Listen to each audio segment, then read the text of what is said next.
Hi, everybody. Dave Clark from inspectcheck.net.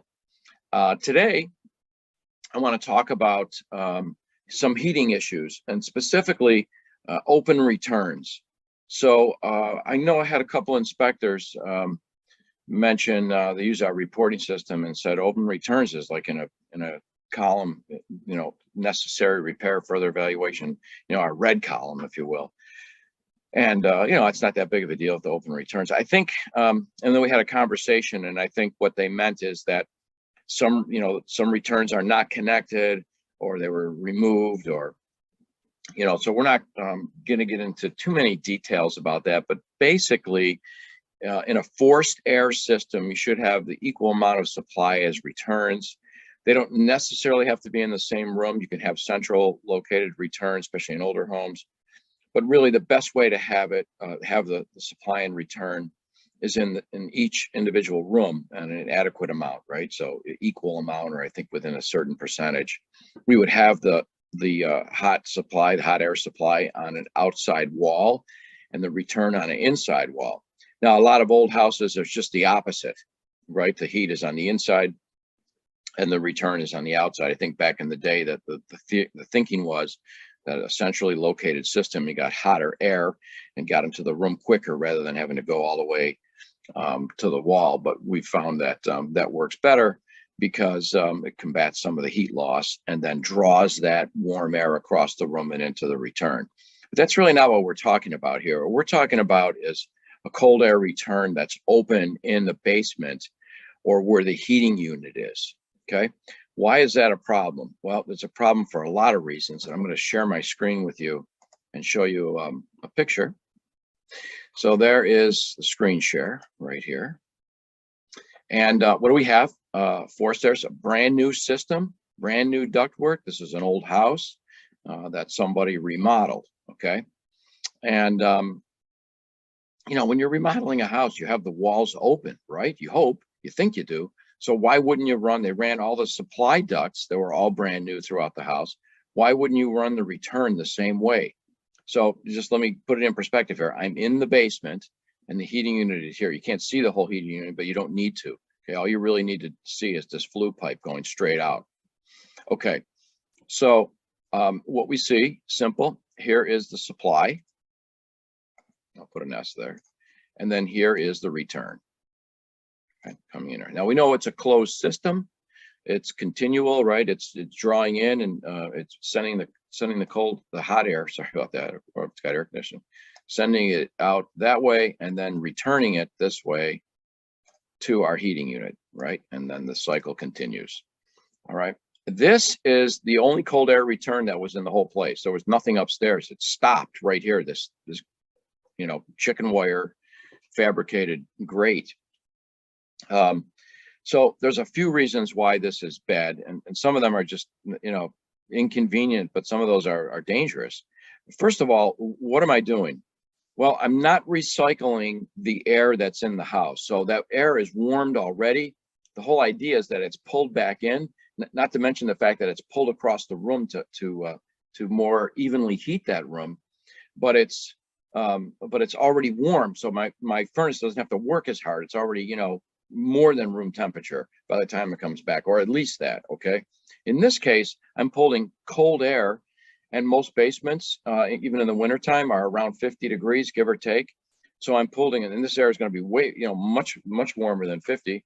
So I'm pulling that, I'm dragging that cold air from the basement and putting that into the house. So the first thing is, the most insignificant, I guess, is that the furnace is not going to be that efficient because I'm taking, cooler air in every time.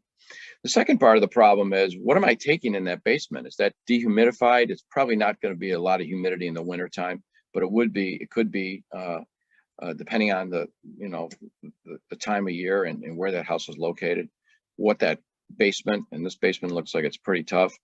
I'm also taking whatever is in that basement air, any contaminants or mold or spores or whatever it is, I'm pulling that in. All right, so now we start getting into, those are the two inconvenient things, or issues, I'd say. But the dangerous things are, the first thing is that what I'm doing now is creating a vacuum in that basement. So any other appliance or a hot water tank or anything that vents, right, I can actually interfere with that combustion air. And not only that, I can cause those units to downdraft. So instead of using the natural chimney effect of the house, and even if there's induced fans on them, it would be better, but it still could be an issue if they're chimney vented. If they're direct vented, it's not going to have an issue. But anyway, so I'm going to take that. I can take that and put negative pressure in the basement and actually cause those appliances to spill or downdraft. And so that's not good either. All right, so you can get carbon monoxide into the basement. The other part of the problem is there's a lot of suction here. If you've ever, I know many of you have opened the bottom door when you're doing an inspection on a loop of a forced air loop furnace. There you go, and that door will actually slam right back. And there's a lot of force there, especially if those ducts are sealed properly, like they're supposed to be totally sealed. That's another thing we look for in the inspection. And so there's a lot of suction here. So lots of suction going in there, getting drawn in, lots, not just, passive air. It's actually getting drawn in hard. Well, look what's here. In this case, it's just a natural vent going out.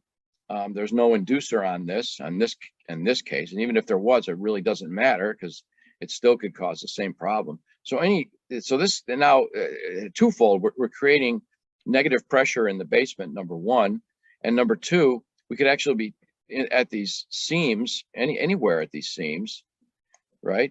Or even where it goes into the chimney, you can't really see that, or where it comes out of the unit. We could actually be drawing carbon monoxide right into that cold air return and then right into the house.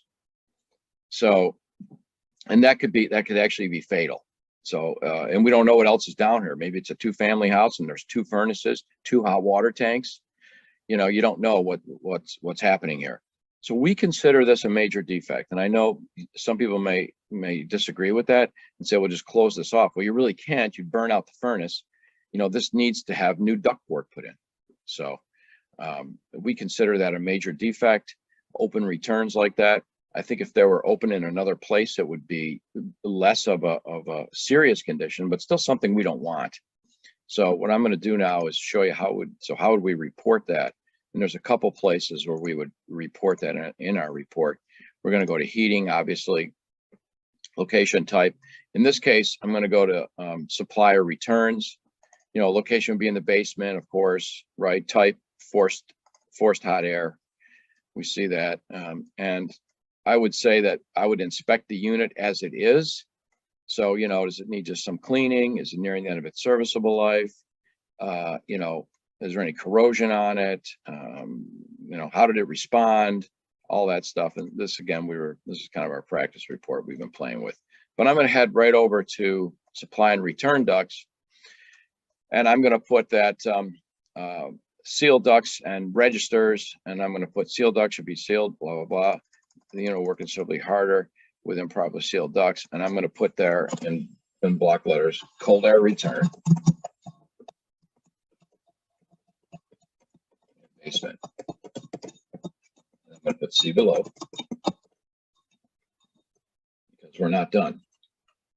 I'm going to come down here. Additional supply and return ducts could be installed 100%. Okay. And I'm going to put insufficient cold air returns.